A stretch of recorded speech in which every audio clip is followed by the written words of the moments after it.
Oi, gente, o nosso tema escolhido foi processo de aculturação. A aculturação é o processo de troca e ou fusão entre culturas. Por meio de contato prolongado ou permanente, duas ou mais culturas trocam entre si valores, conhecimentos, normas, hábitos, costumes, símbolos, em suma, seus traços culturais. Nesse processo, uma cultura se caracteriza como doadora e a outra como receptora, o que não significa dizer que este seja um processo de via única, mas é importante observar que há um grande risco de predominância de cultura dominante sobre as culturas menores, que podem ser desrespeitadas em suas especificidades e identidades. Essas trocas entre as demais culturas podem gerar processos de adaptação, assimilação, sincretismo ou até mesmo de rejeição de certos componentes de um grupo cultural por um outro sistema identitário.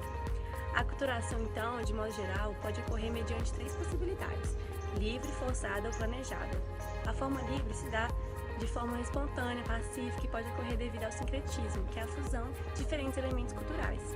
A forçada ela vai ocorrer quando algo vai ser imposto por meio de repressão, não havendo opção de escolha por parte da sociedade que tem sua cultura suplantada.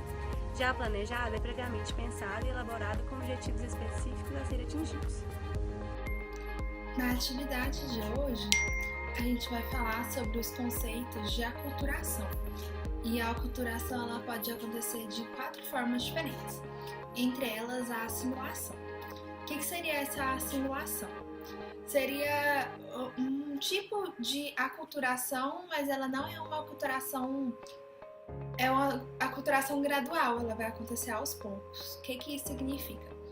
Por meio de um convívio intenso com uma pessoa que tem uma cultura um pouco diferente da sua, aos poucos você vai deixando a sua e vai pegando traços dessa cultura que você está tendo um contato maior. Basicamente, isso seria o conceito de assimilação cultural.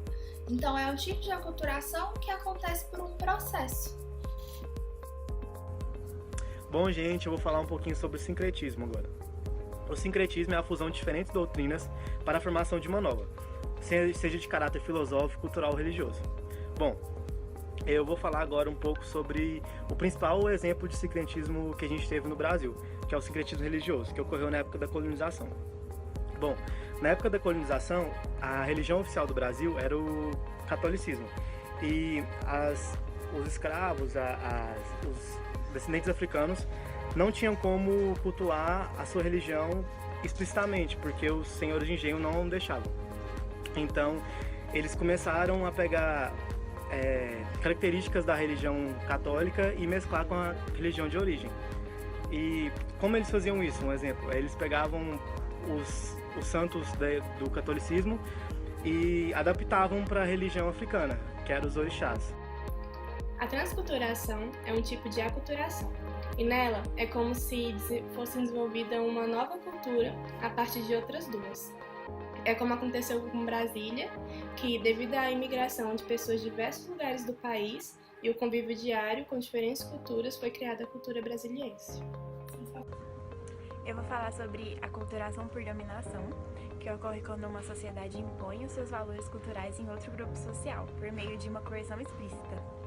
Esse fenômeno ele ocorre principalmente com a justificativa de que a cultura da sociedade que está se impondo é superior à cultura do dominado. Um exemplo disso foi quando o europeu chegou em terras americanas e ele estava diante de uma cultura que era muito diferente, que era dos indígenas, que foram vistos como um grupo inferior, com um modo de vida extremamente diferente do que se encontrava na Europa. Então eles acreditaram serem seres superiores e devido aos seus comportamentos dos indígenas serem incivilizados, como visto por eles então imporam a sua cultura sobre os indígenas. Bom, eu vou falar sobre um outro conceito que é muito importante e também é relacionado com as diversas formas de aculturação, que é o relativismo cultural. O relativismo cultural é uma perspectiva da antropologia que vê diferentes culturas de forma livre do etnocentrismo, ou seja, sem julgar o outro a partir de sua própria visão e experiência. O exercício da relativização pode e deve ser utilizado pela sociedade como um todo, no dia a dia, para entender melhor a posição e comportamento dos outros, e assim estabelecer melhores relações sociais, mais compreensíveis.